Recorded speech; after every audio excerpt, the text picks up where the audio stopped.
Đâu nó có một loại ơi bà Minh bắt đi, con nào hay đây thôi, hay đây bắt đi, bắt đi cái thần này.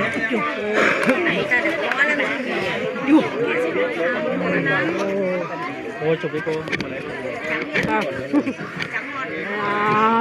đây người ta đi.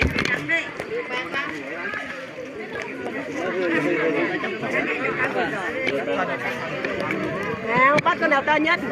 Đây chỉ bắt con này. Sơn.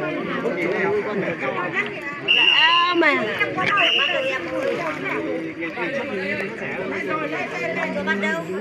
Người gạt ẩn.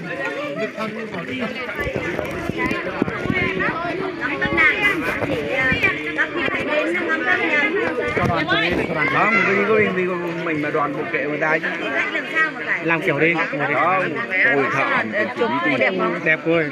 Đẹp quá, đẹp chú với cô. Đẹp cá đẹp.